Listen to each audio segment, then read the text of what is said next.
There is more to Meghalaya than its proximity to the clouds, more to its story than its people, more to its landscape than its beauty. Meghalaya is home to 300 species of orchids and 125 edible fruits and nuts.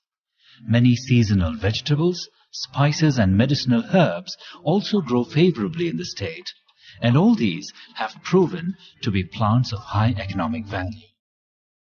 What makes these crops more attractive to the consumer is the fact that these are traditionally grown without the use of chemical fertilizers and inorganic pesticides.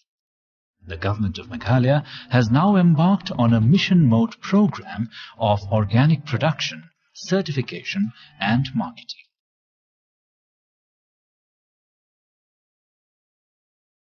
A citrus fruit that resembles the sweet orange or sweet lime known around the world. With an annual yield of 4,705 metric tons, the Kasi mandarin is distributed throughout the state and is harvested between the months of October and January. The village of Maupu in the Khasi Hills and the Nokrek range of Garo Hills are where it grows naturally and thrives in plenty. The Kasi mandarin is also used in the production of juices, syrups, jams and marmalades, and a whole range of products that can be canned and preserved.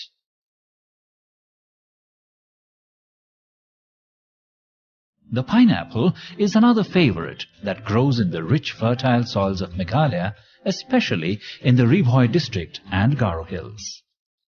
A magnificent-looking fruit, almost regal in appearance, with a taste fit for royalty.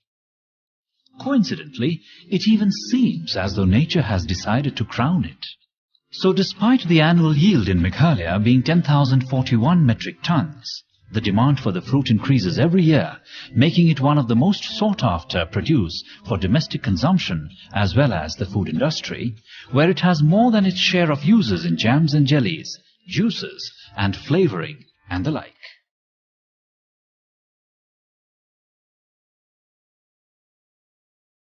The strawberry is another fruit that has proven itself as a commercial success in Meghalaya.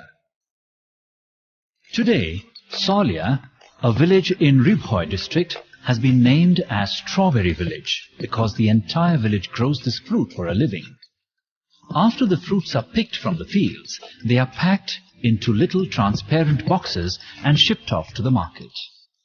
Meghalaya yields 7,064 metric tons of strawberries every year, and these are also consumed locally throughout the state, where it is eaten as it is or used for various other purposes.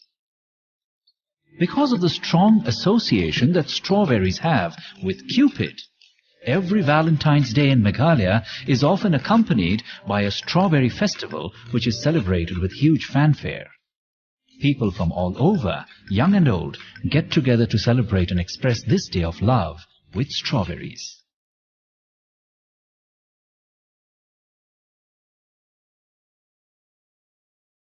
Indigenous to the hills of Meghalaya is a wild cherry locally known as Sohiong.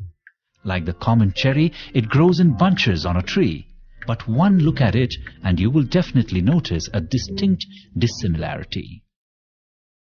They taste nothing alike, and even the texture of the fruit is different from the cherry.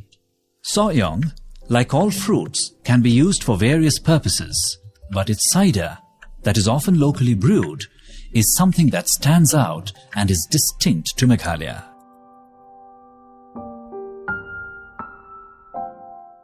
Grown mostly in the Garo Hills district of the state, the cashew nut is processed in nearby factories. Men, women and machine work harmoniously right from the extraction of the nut from its shell to the stage of grading and packing of the final product. With a yield of 1,853 metric tons per year and the demand for cashew nuts gaining popularity, the cashew industry in Meghalaya is set to a new growth trajectory.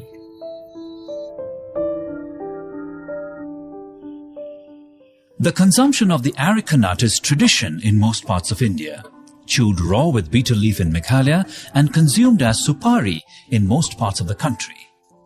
The industry here in Meghalaya is thriving because the demand for it never ceases. The areca nut business has been part of local as well as interstate trade for decades now, and it has not shown any signs of disappearing. And so long as the profit is here to stay, the farming and the entire process that accompanies it will stay along with it. This is a side of Meghalaya seldom spoken about: its horticultural ventures and possibilities. Depending on the season, of course, the streets would be filled with numerous indigenous fruits. There is something called a wild olive, which usually grows semi-wild in people's gardens or backyards. There is also the not-so-common bayberry or saw pea. This particular berry grows on medium-height trees and is a favorite among the locals. Another fruit that grows favorably in Meghalaya is plum. Although it is not being grown on a large scale yet, there are a few orchards existing in the state. The environmental conditions in Meghalaya also favors the growth of kiwis, which have started making roots, especially in East Khasi Hills district. Another common fruit you might see in the Khasi Hills of Meghalaya is an edible tuber commonly known as saw plum. Cleaned thoroughly, it is sold as small, almost egg-shaped fruit along with a sort of dip made of an exotic variant of sesame seeds. The people of Meghalaya love flowers, and because of the diverse agroclimatic conditions, commercial floriculture is another venture that has proven itself worthwhile and profitable. There are orchids, anthuriums, and gerberas, birds of paradise, carnations, and a lot more being cultivated and sold in the local market and also exported outside the state.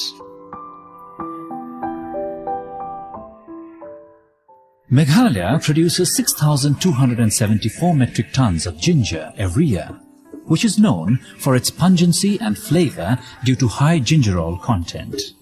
Since most farmers in the state still follow the traditional method of farming, it is quite safe to say that this spice coming from the fields is purely organic in nature. Meghalaya's turmeric is of the Lakadong variety and is well known across the country for its high curcumin content of more than 7.5%. This is followed by Megha Turmeric 1, which contains 6.8% curcumin. The tubers are unique for its vibrant yellow color, distinct aroma, and organic character. The microclimatic parameters, soil characteristics, and geographical location make a perfect combination for Lakadong turmeric to emerge as a prized spice of the state. Meghalaya, the abode of clouds, is home to the wettest places on earth and possesses immense richness and diversity in its horticultural wealth. Yes, it is a place of immense natural beauty, charm, and hospitality, and our horticultural strength is unmatched in its distinctiveness, unique taste, and organic tradition.